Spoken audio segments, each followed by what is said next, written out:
नमस्कार. आज आपण बनवणार आहोत गव्हाच्या पिठापासून तयार होणाऱ्या कापण्या. आषाढ महिना चालू आहे आणि आषाढ महिन्यात प्रत्येकाच्या घरात ह्या कापण्या तयार होतात. तर ह्या कापण्या आपण अगदी परफेक्ट पद्धतीने बनवणार आहोत. तर कापण्याचं टेक्स्चर बघू शकता, कलर बघू शकता. अगदी खमंग खुसखुशीत अशा आपल्या कापण्या तयार झालेल्या आहेत. तर त्यासाठी मी इथे 1 वाटी इतका गूळ घेतलेला आहे. हा गूळ मी सेंद्रिय गूळ घेतलेला आहे, त्यामुळे याचा कलर जरासा डार्क आहे. 1 वाटी गुळासाठी आपण इथे पाऊण वाटी इतके पाणी घेणार आहोत. तर इथे आपल्याला गूळ पाण्यात वितळवून घ्यायचा आहे. गूळ जरासा बारीक करून त्यानंतर आपण इथे गॅसवर थोडंसं गरम करून पाणी गूळ वितळवून घेणार आहोत. पूर्ण गूळ वितळल्यानंतर गॅसची फ्लेम बंद करणार आहोत. इथं आपल्याला पाक वगैरे किंवा उकळी वगैरे आणायची काही गरज नाही. नॉर्मल आपण फक्त गूळ हा पाण्यात वितळवून घेणार आहोत. त्यानंतर आपण एका ताटामध्ये 2 वाट्या इतके गव्हाचे पीठ घेतलेले आहे.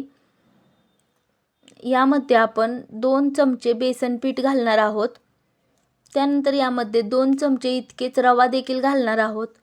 बेसन पीठ आणि रवा घातल्यामुळे आपल्या कापण्या अगदी खरपूस होतात, दाताला चिटकत वगैरे नाहीत आणि एकदम खमंग असे कुरकुरीत असे आपल्या कापण्या तयार होतात. यामध्ये अर्धा चमचा इतके मीठ घातलेले आहे. मी बडीशेपची पावडर, वेलची पावडर अशी कुटून घातलेली आहे. खूप बारीक न करता अशी दरदरीत घेतलेले आहेत.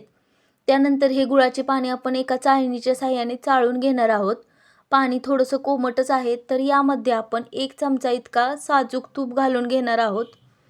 हे पाणी कोमट असल्यामुळे साजूक तूप आपले वितळून गेलेले आहे. अशा प्रकारे आपलं पाणी थंड झाल्यानंतर आपण कणिक भिजवून घेणार आहोत. तर इथे कणिक भिजवताना आपल्याला थोडं थोडं पाणी करून घालायचं आहे.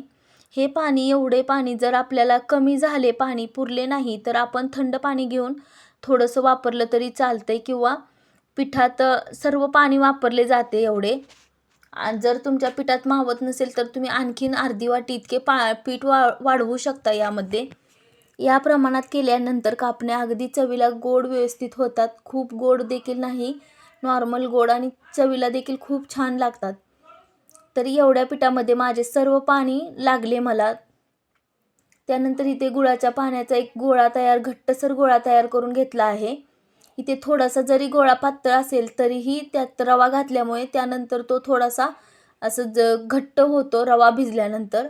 इथे आपण एक अर्ध्या तासासाठी रवा भिजण्यासाठी ठेवूया. त्यानंतर याचे आपण गोळे तयार करून घेणार आहोत.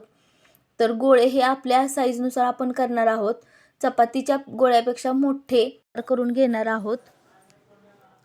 त्यानंतर आपण हे गोळे लाटून घेणार आहोत. हे लाटताना इथे आपल्याला नॉर्मली आपली जेवढी भाकरीची जाडी असते ना, त्या हिशोबानेच इथे आपल्याला कापण्यासाठी चपाती लाटून घेणार आहोत. तर सुरुवातीला इथे लाटण्याला आणि पोळपाटाला थोडासा तेलाचा हात लावून घेतलेला आहे आणि चपातीच्या गोळ्याला देखील आपण इथे तेलाचा हात लावून घेणार आहोत. अगदी कमी असं तेलाचा हात लावलेला आहे.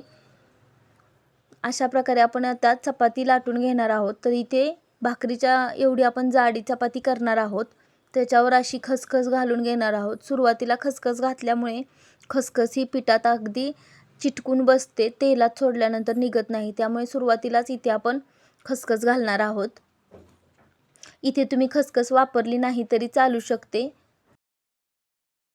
अशा प्रकारे आपण इथे चपाती लाटून घेणार आहोत. जर तुम्हाला कडक एकदम असे कुरकुरीत कापण्या हव्या आहेत तर यापेक्षा पातळ देखील चपाती तुम्ही लाटू शकता. खूप देखील पातळ न करता मी इथे मध्यम जाडीची, म्हणजे आपली नॉर्मल भाकरीची जाडी असते ना, तेवढी मी इथे चपाती लाटून घेतलेली आहे. सुरुवातीला चपातीच्या साईडचे कटा काढून घेतलेले आहेत. आपण स्क्वेअर शेपमध्ये हे आकारात काढून घेतलेले आहे. एका फिरकीच्या साहाय्याने आपण इथे काढणार आहोत. तुम्ही इथे चाकूचा देखील वापर करून एकसारख्या आकारात आपण असं स्क्वेअर बनवून घेणार आहोत. त्यानंतर आपण आपल्या आवडीनुसार ह्याचे ना कापण्या तयार करून घेणार आहोत. तुम्ही तुमच्या आवडीनुसार चौकोनी किंवा डायमंड शेप असे कापण्या तयार करू शकता. मी इथे थोड्याशा लहानच आकाराने कापण्या तयार करून घेतलेल्या आहेत. अशाच प्रकारे आपण सर्व पिठाच्या कापण्या तयार करून घेणार आहोत. इथे मी सर्व कापण्या तयार करून घेणार आहे. तुम्ही बघू शकता आपल्या कापणीची जाडी. ह्या कापण्या आपण पोळपाटावरून एका ताटलीत काढून ठेवणार आहोत,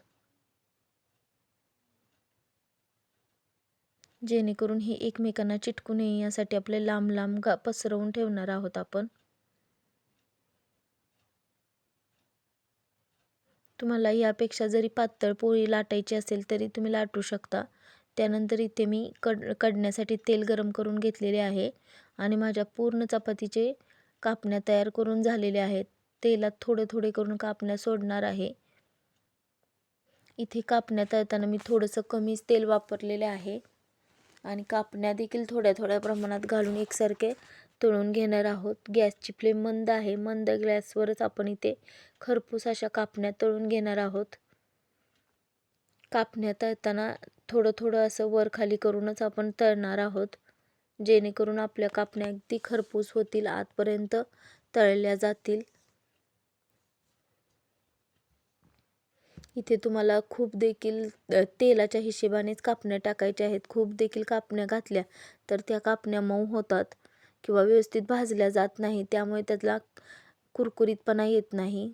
त्यानंतर आपण एका झाऱ्याच्या साहाय्याने हे तेलातून काढून घेऊयात कापण्या. अशाच प्रकारे आपण उरलेल्या देखील सर्व कापण्या तळून घेणार आहोत. तळताना फक्त गॅसची फ्लेम मंद किंवा मध्यम ठेवायची आहे.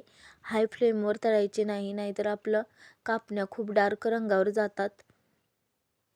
त्यामुळे मंद गॅसवरच कापण्या खरपूस एकसारख्या भाजून घ्यायच्या आहेत.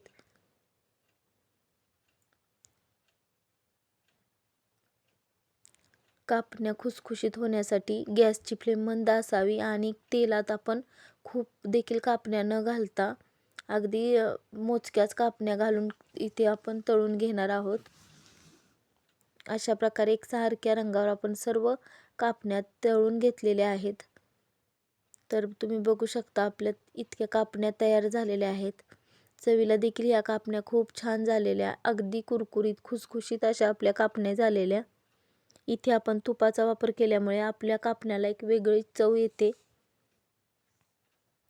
तुम्ही देखील ही रेसिपी अशीच ट्राय करा. तुम्हाला व्हिडिओ कसा वाटला?